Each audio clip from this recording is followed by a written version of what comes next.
जब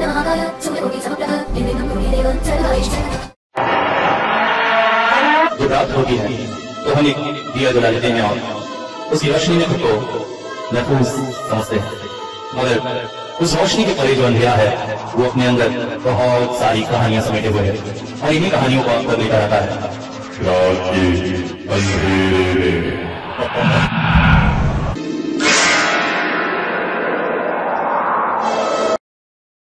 गांव में पहुंचते ही मेरी सारी थकान जैसे जाती रही। आसपास का मनोरम दृश्य, दूर तक फैली हरियाली, खेतों में काम करते लोग, चिड़ियों की चहचहाहट और दूर फैले वो पहाड़, आहा कैसा मनोरम दृश्य था। हालांकि बैलगाड़ी में बैठे बैठे इतनी दूर आना, कमर और शरीर की तो हालत खराब थी, पर इस मनोरम दृश्य को देखकर काफी हद तक मैं अपनी थकान भूल चुका था।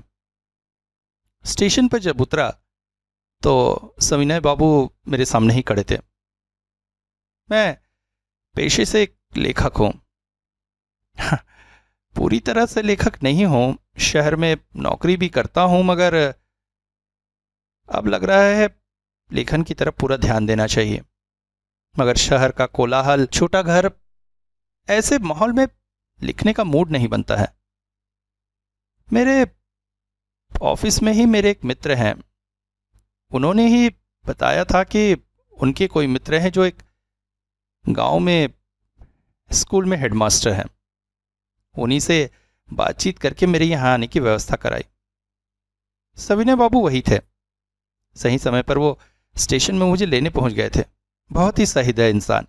झपट कर मेरा सामान अपने हाथों में ले लिया और आइए आइए चलिए कहते हुए मुझे साथ ले चले। मैं अब लेखन को ही अपना मुख्य पेशा बनाना चाहता हूं और इसीलिए एक नॉवेल लिखने का विचार करके इस शांत परिवेश में आया हूं ताकि कुछ समय लिख सकूं।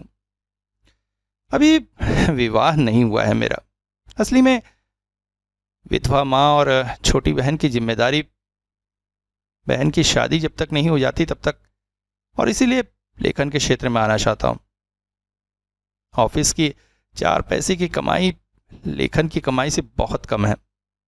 अगर एक अच्छा लेखक बन सका तो शायद। बैलगाड़ी में बैठे बैठे सविनय बाबू के साथ मैं चला जा रहा था। मन प्रसन्न था। चलो यह आना व्यर्थ ना हुआ।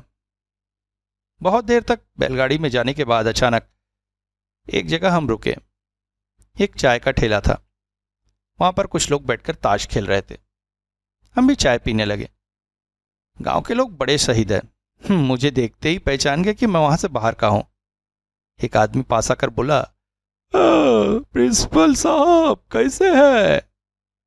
ये आपके मित्र हैं क्या? बाहर से आए हैं? हाँ, ये लेखक हैं, कहानियां लिखते हैं। ओह नमस्कार नमस्कार। उसने हाथ जोड़कर मुझे नमस्कार किया। तुम लोग यहाँ कैसे? बस जरा आज शहर चला गया था, लौट कर आया तो सोचा कुछ देर चाय के ठेले में दोस्तों के साथ बिता लूं। फिर तो आपने गांव के विषय में सब कुछ इन्हें अच्छे से बता दिया है ना?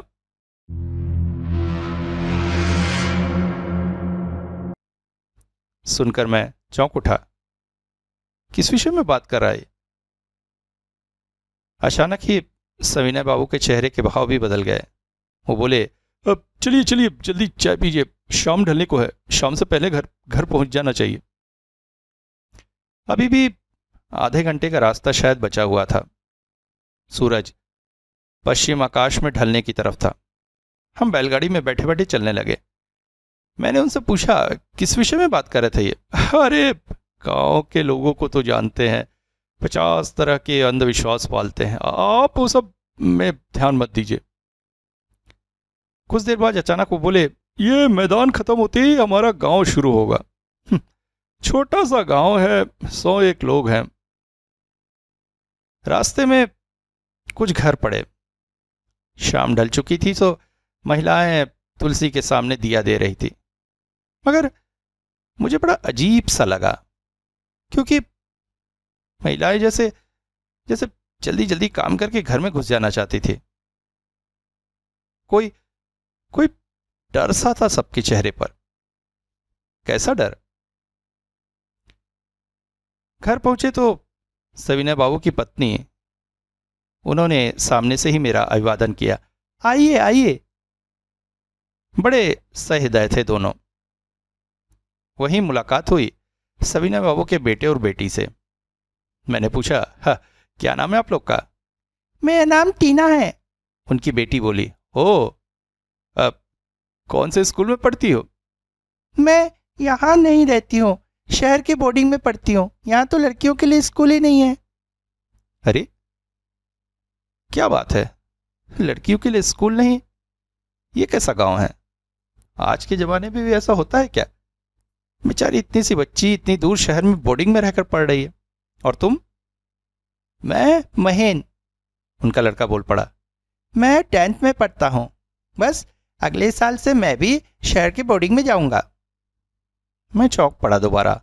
अरे प्रिंसिपल साहब, आपने तो कहा था आपके यहाँ इंटर तक स्कूल है। फिर? अरे इंटर तक स्कूल तो है, मगर बच्चे कहाँ आते हैं? आखिर कब तक बच्चों को खींच खींच के लाके आप स्कूल चलाएंगे? बस 14-15 साल के होते ही खेती किसानी में लग जाते हैं और पढ़ाई छोड़ देते हैं। समझ लीजिए 10वीं तक ही हमारा स्कूल है, इसीलिए इसे अगले साल से शहर भेजूंगा। उसके बाद रात का खाना पीना करके मैं बेहद थक गया था। मैं जाकर सो गया। सुबह उठा तो चाय की प्याली के साथ गांव के विषय में बातचीत हो रही थी। सविनय बाबू के दोनों बच्चों को मानना पड़ेगा, बड़े ही अनुशासन में रहते थे। मैं यहां आया था तो सोचा एक आध बार आकर मुझे परेशान करेंगे, मगर एक भी बार वो मेरे कमरे में न आए। ग्राम्य परिवेश, सुंदर स्वच्छ माहौल बड़ा ही आनंददायक था। आज तो सवेरे पहली बार जिंदगी में बिना अलार्म क्लॉक के उठा। प्रकृति का अलार्म क्लॉक हमारी घड़ियों के सामने फेल है। सुबह चिड़ियों की कलरव, धूप की पहली किरण ने मेरी नींद तोड़ी थी। मन अत्यधिक प्रसन्न था। बहुत सारे आइडियाज आ रहे थे, इसलिए लिखने बैठ गया। एक बार सविनय बाबू आए थे मुझसे मिलने, स्कूल जाने से पहले विदा लेकर चले गए। दोपहर का खाना खाने के बाद सोचा थोड़ा गांव घूम कर आता हूं। वैसे भी दोपहर को सोना मेरी आदत नहीं है। अपना थैले में एक डायरी और पेन रखकर निकल ही रहा था, देखा आंगन में रमणा दी अपनी बेटी के साथ बैठी हुई उसके बाल कोर रही थी। हल्की ठंड पड़ चुकी थी, इसलिए धूप का मजा ले रही थी। मुझे जाते देखकर बोली, आप निकल रहे हैं? हाँ, सोचा थोड़ा गांव घूम कर आ जाऊं। अच्छा सुनिए, गांव घूमिएगा जरूर, मगर ज्यादा दूर मत जाइएगा। और हाँ, संध्या लगने से पहले चले आइएगा। असली में नई जगह है ना, रास्ता भूल जाएंगे। और गांव के पश्चिम तरफ एक ढलान है, उधर से नदी है। नदी की तरफ मत जाइएगा। आप क्यों? बस दूर है ना, रास्ता भटक जाएंगे। अच्छा नहीं जाऊंगा, मैं कहकर घर से निकल रहा था कि अचानक पीछे से रमणा दी की आवाज फिर से आई। असली में नदी की तरफ हम कम ही जाते हैं, उधर उधर वो रहती है, डर। डर? मगर किस बात का डर? पीछे मुड़कर जब रमणा दी की चेहरे की तरफ देखा था तो पहली बार उनके चेहरे के भाव बदले हुए थे। अभी तक जो चेहरा सदैव प्रसन्न रहता था, उसके ऊपर डर के भाव आ गए थे। मगर किस चीज का डर, क्या पता। गांव घूमते घूमते मैंने एक चीज देखी। इस गांव में जैसे महिलाएं हैं ही नहीं, या फिर उन्हें घर से बाहर निकलने की इजाजत नहीं है क्या? इसे गांव में देखने लायक कुछ था भी नहीं। वही खेत खमार, दूर छोटे छोटे लोग खेती करते हुए। मुझसे दूर होने के कारण आकार में काफी छोटे दिख रहे थे। ऐसे ही घूमते घूमते अचानक मैं एक मैदान के पास पहुंचा। खुला स्वच्छ वातावरण, मैदान में घास छाई हुई थी और वहां से एक पतली पगडंडी सी निकलती थी। ठंडी हवाएं चल रही थी जिसकी वजह से घास भी लहरा रही थी। मैं धीरे धीरे चलते हुए उस ओर चल पड़ा। अचानक जमीन थोड़ी सी ढलाऊ होने लगी। रास्ते में एक टूटी फूटी झोपड़ी पड़ी थी, शायद कोई रहता नहीं था उसमें। मुझे तभी ध्यान आया, रमना दी ने कहा था ढलाऊ वाली जमीन पर न जाऊं। मैं शायद उधर ही निकल आया क्या? मगर इधर आने से लोग डरते क्यों हैं? उन्होंने कहा था इधर जंगल है, मगर जंगल कहाँ है? ये तो खुला मैदान है। न जाने क्या सोचकर मैं थोड़ा और आगे निकल गया। आगे कलकल करती बहती नदी थी, मगर पूरा परिवेश वीरान, कहीं भी मनुष्य का एक अंश भी नहीं। आखिर इस नदी से लोगों को इतना डर क्यों? फिर अचानक ही मेरे मन के भाव बदलने लगे। मुझे ऐसा लगने लगा जैसे जैसे मैं इस नदी को बरसों से जानता हूं। यहीं इस तट पर बैठकर मैंने बहुत सा समय बिताया है। ये क्या हो रहा था मुझे? तभी अचानक एक उल्लू मेरे सिर के ऊपर से उड़ता हुआ पासी की पेड़ की कोटर पर चला गया और मेरी तंद्रा टूटी। देखा तो शाम ढलने लगी थी। अरे बाप रे, इतनी देर तक मैं यहां खड़ा रह गया और मुझे पता ही नहीं चला। फिर अचानक एक अजीब सी बात हुई। मुझे ऐसा लगा जैसे जैसे स्वच्छ नदी का पानी धीरे धीरे घूसर होने लगा है।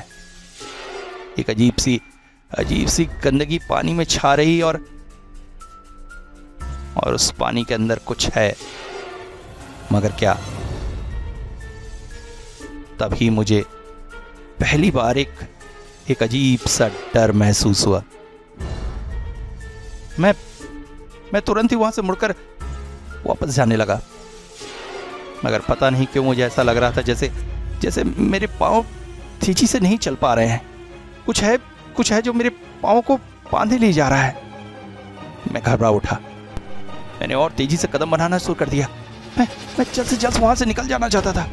पता नहीं क्या, मगर कुछ था जो मुझे बेहद डरा रहा था। मेरे रोंगटे खड़े हो गए थे। तेजी से चलता हुआ मैं किसी तरह से घर के पास पहुंचा। आंगन में रमना दी तुलसी में दिया दे रही थी। मुझे इस तरह से पसीने से भीगा हुआ आया देखकर बोली, क्या हुआ देवर जी, आप? तब तक मैं थोड़ा सामान्य हो गया था। मैंने जो कुछ भी मेरे साथ हुआ पता नहीं क्यों उन्हें नहीं बताया। रास्ता भटक गए थे क्या? हाँ, रास्ता ही भटक गया था, इसीलिए थोड़ा परेशान हो गया था। अरे आइए। शाम को जब सवीना बाबू आए तो रमना दी ने उन्हें सारी बात बताई। वो भी मुझसे पूछने आए, मगर पता नहीं क्यों मैंने उन्हें कुछ नहीं बताया। वो शायद मेरे साथ गप मारने के विचार से आए थे, एक प्लेट भजिया और 2 कप चाय लेकर। मगर मुझे अनमना सा पाकर ज्यादा बात ना करके वो जाने लगे। जाते जाते उन्होंने मुझसे पूछा था। मैं उनकी तरफ बस एकटक देखता रहा। वो बोले, अच्छा मैं आता हूं। रात में छोटा लड़का मुझे खाने के लिए बुलाने आया। चाचा जी चलिए ना, खाना खा लीजिए, बहुत रात हो गई है। घड़ी की तरफ देखा तो चौंक पड़ा। रात के 10:30 बज रहे थे। ओहो, गांव में तो 9 साढ़े 9 तक रात हो जाती है, सब खा पी लेते हैं और मैं बहुत देर कर दी मैंने। तुम लोगों ने खा लिया?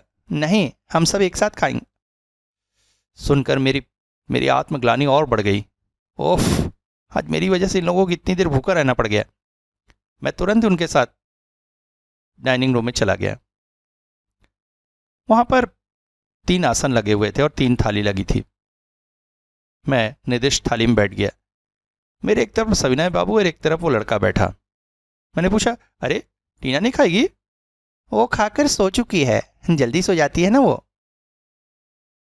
ओहो, सही तो है, बेचारी बच्ची मेरी वजह से कितनी देर जागती, और मेरी वजह से इनको कितनी तकलीफ हुई।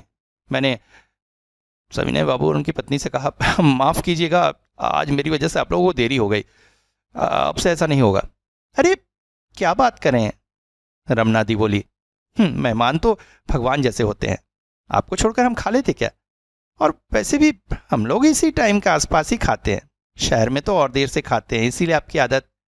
नहीं, ऐसा नहीं है, खाने में बहुत सारी चीजें थी, रमना दी पकाती भी बहुत अच्छा, मगर पता नहीं क्यों मुझे कुछ ठीक नहीं लग रहा था, इसलिए मैं ज्यादा कुछ खा ना पाया। हालांकि एक संतुष्टि जरूर थी, मैंने काफी कुछ लिख लिया था। रात को मैं जल्दी सो गया, मगर अचानक रात में मुझे सपना आया। सपने में मैंने देखा मैं उस नदी के पास खड़ा हूं। नदी का पानी ठीक वैसे ही घूसर रंग का हो गया है, और कुछ है जो नदी से निकल कर आ रहा है। मैं घबरा गया था। मैंने आंखें मूंद ली, फिर मैंने आंखें खोलने की कोशिश की, मगर मैं आंखें नहीं खोल पा रहा था। क्यों? क्या हो गया मुझे? मेरी आंखों को क्या हो गया? क्यों नहीं खोल पा रहा हूं? बहुत मेहनत करके आंखें खोली तो तेज रोशनी थी चारों ओर।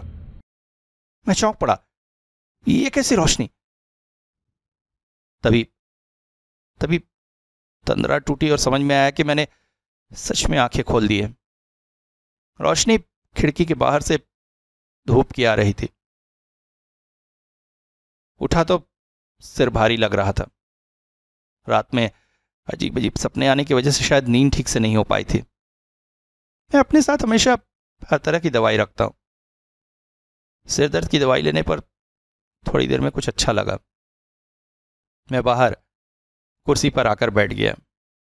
ठंडी ठंडी पवन बह रही थी, चिड़ियों का कलरव था।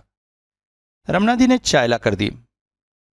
चाय पीने के बाद एक अजीब से एहसास ने मुझे घेर लिया। मुझे बार बार ऐसा लग रहा था कि मुझे आज भी उस नदी के पास जाना होगा। एक अजीब सा खिंचाव मुझे उधर खींच रहा था। नाम भी तो अजीब था नदी का, सांकल। किस चीज की सांकल, क्या पता, मगर रह रहकर मन में एक ही बात कचोट रही थी कि मुझे दोबारा उस नदी की तरफ जाना ही होगा। दोपहर को खा पीकर फिर से उसी तरह से मैं गांव घूमने निकल पड़ा, मगर मुझे गांव में कहीं भी नहीं जाना था, सीधे उस नदी की तरफ जाना था। नदी के रास्ते में जाते जाते अचानक एक अजीब सी बात नजर आई। आज उस टूटी फूटी झोपड़ी के सामने एक महिला बैठी थी। बैठे बैठे चावल साफ कर रही थी। मुझे जाते देखकर अचानक पीछे से आवाज लगाई, अरे ओ बाबू, कहां जा रहे हो? जी, इस नदी की तरफ। क्या? अचानक उसने सूपा जमीन में रखा और उठकर मेरे पास चले आई। पागल तो नहीं हो गए? सुना नहीं है नदी के बारे में? उधर नहीं जाना है, जाइए, वापस चले जाइए। देखिए मुझे जाना ही पड़ेगा। मुझे वो पता नहीं क्यों बार बार लग रहा है वहां जाना चाहिए। इसके बाद मैंने पहली बार कल दोपहर की घटना और रात का सपना मिलाकर उसे सब कुछ बता दिया। वो बोली, ओ, नदी के भूत ने आप पर भौर किया है बाबू, चले जाइए, आप पर बड़ी मुसीबत है। मैं तो कहती हूँ गांव छोड़कर चली जाइए। मगर मगर इस नदी में क्या है, क्या है सांकल, ये सब क्या बातें हैं? ओहो, आप क्या सब कुछ जानना चाहते हैं? हाँ, देखो देखो, मुझे तो प्लीज बताओ। न जाने हुए मैं चैन से नहीं रह पाऊंगा। ओफ, आप बड़ी जिद्दी हैं, बताना ही पड़ेगा आपको। ठीक है, सुनिए। देखिए, ये हमारा गांव दूसरे गांवों से जरा अलग है। यहाँ के मर्दों के दिमाग पर मर्दानगी का घमंड चढ़ा हुआ है। यहाँ की औरतों को उनसे दबकर रहना पड़ता है। आपने देखा होगा गांव में ज्यादा औरतें बाहर नहीं हैं। मर्दों को पसंद नहीं है औरतों का घर से बाहर निकलना। मेरा पति भी ऐसी है। अगर उसने अभी देख लिया ना मैं आपसे बातें कर रही हूं, तो मेरा सर गर्दन पर नहीं रहेगा। मगर फिर भी मैं यह खतरा लेकर आपको बताती हूं। आज से 10-12 साल पहले की बात है। गांव में शिवली नाम की एक लड़की रहती थी। उसका प्रेम पास के गांव के राखाल नाम के लड़के से हो गया था। दोनों छुप छुप कर एक दूसरे से मिलते थे। नदी वीरान सी ही रहती थी, इस वजह से उन्होंने इसे ही मिलने का ठिकाना बनाया था। मगर एक दिन शिवली के पिता ने उन्हें देख लिया। राखाल को तो बहुत मारा और गांव के बाहर फेंक दिया। फिर उसका गांव में आना मना हो गया था। शिवली को भी बहुत मारा, मगर शिवली के सिर पर तो प्यार का बोझ चढ़ा था। वो एक दिन सबकी नजरों से छुपकर नदी किनारे राखाल से मिलने आई। मगर राखाल की जगह उसकी मुलाकात हुई उसके पिता से, जो अपने कुछ जान पहचान के लोगों को लेकर वहां आए थे। उन्होंने शिवली को बहुत मारा। जाएगी, मिले जाएगी, मेरा नाम लगाएगी, ना बाबा, ना बाबा। मार खा कर बेचारी अधमरी हो गई थी। तब फिर उन्हें होश आया। शिवली, वो डर गए थे। समाज में 4 बातें फैलेंगी, समाज को क्या जवाब देंगे, कानून को क्या जवाब देंगे। तब उन्होंने अपने साथ आए लोगों से कहा कि उसके गले में पत्थर बांधकर नदी में फेंक दे। वो सब उसे मरा हुआ समझ रहे थे। मगर नदी में फेंकते ही साथ शिवली को होश आ गया। वो छटपटाने लगी अपने प्राण बचाने के लिए, बार बार कोशिश करने लगी, मगर गले में बंधे हुए पत्थर की वजह से वो किसी भी तरह से तैरकर बाहर ना आ सकती थी। बहुत छटपटाई और फिर पानी में डूबती चली गई। नदी के अंदर की कीचड़ से बने दलदल ने उसे अपने आप में फंसा लिया। बहुत दर्दनाक मौत हुई थी उसकी। फिर उसकी लाश को नदी की मछलियों ने खा लिया। आज भी उसका कंकाल नदी के अंदर होगा। शिवली के पिता ने गांव में 4 बातें रटवा दी कि राखाल के साथ वो भाग गई है। धीरे धीरे लोगों ने उसकी बात को सच मान लिया। मगर एक दिन गांव की कुछ महिलाएं नदी में कपड़ा धोने गई थी। तभी उन्हें शिवली के पिता की लाश नदी में तैरती हुई मिली। लाश की आंखें जैसे फटी हुई थी। मौत दिल की धड़कन रुकने से हुई थी।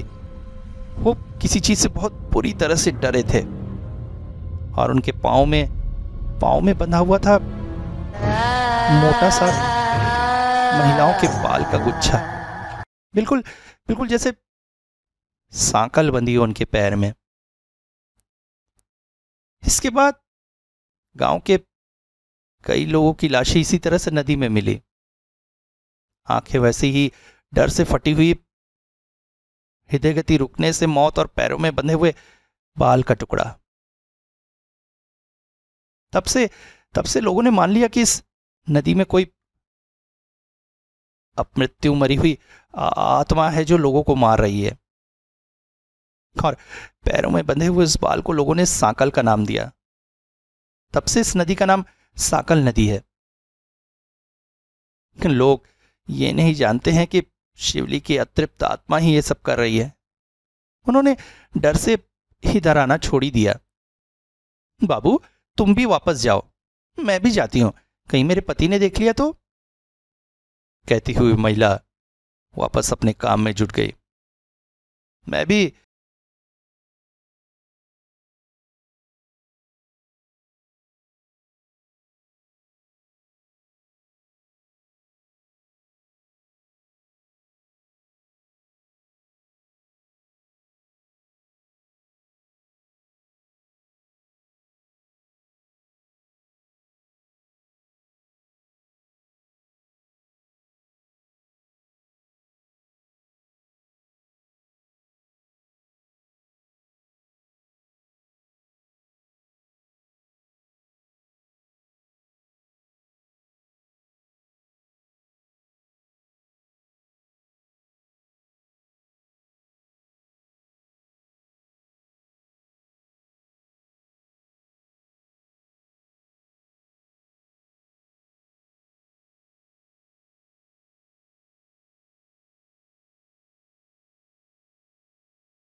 मैं चौंक कर उधर देखने लगा और अगले ही पल मेरा पूरा शरीर कांप उठा।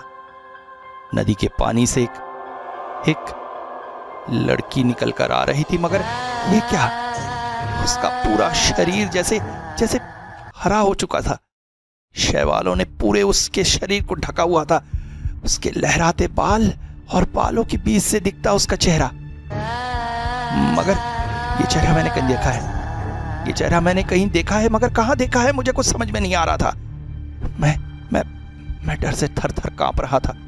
वो धीरे धीरे पानी से बाहर आ रहे थे। मैंने पलटकर वहां से भागना चाहा, मगर अचानक ही मैं चौंक पड़ा। मेरे पैरों में कुछ आकर बंध गई। ओ ओ ओ मैं लड़खड़ा कर गिर पड़ा और तेजी से खींचा चला जा रहा था मैं नदी की तरफ। तभी मेरा ध्यान पैरों की तरफ गया। ये क्या, मेरे पांव में बंधे हुए थे उस लड़की के बाल जो उसके सर से मेरे पांव तक आए हुए थे। साकल की तरह मेरे पांव को लपेटकर वो नदी की तरफ ले जा रहे थे। ओह, ये क्या हो रहा है मुझे? और अचानक मैं जाकर छपाक से नदी में गिर गया। ईश्वर का लाख लाख शुक्र है मुझे तैरना आता था। मैं तेजी से तैरकर वहां से चला जाता था, मगर अचानक मेरे कानों में पड़ी उसकी खिलखिलाती हंसी। मेरी तड़प को देखकर वो अत्यधिक खुश हो रही थी और हंस रही थी।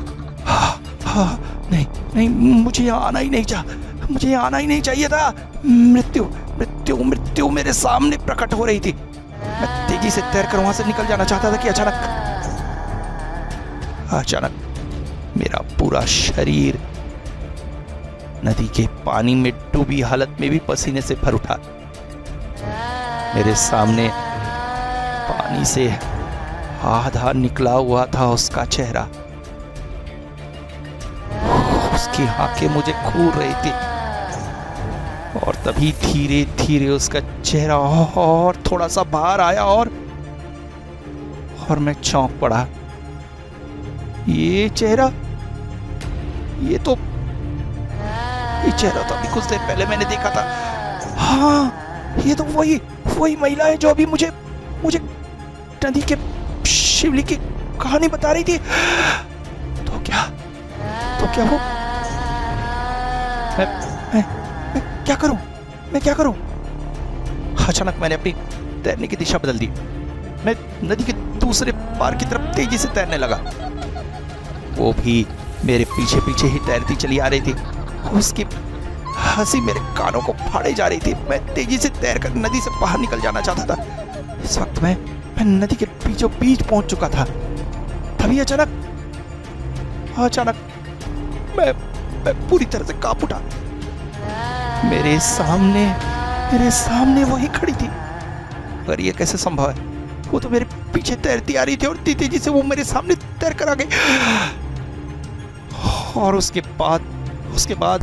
बाद मृत्यु मुझे अब अवश्यंभावी नजर आने लगी, क्योंकि धीरे धीरे मेरे पाँव में फिर कुछ लिपट रहा था, जो धीरे धीरे मुझे नदी के अंदर की तरफ खींचता चला जा रहा था।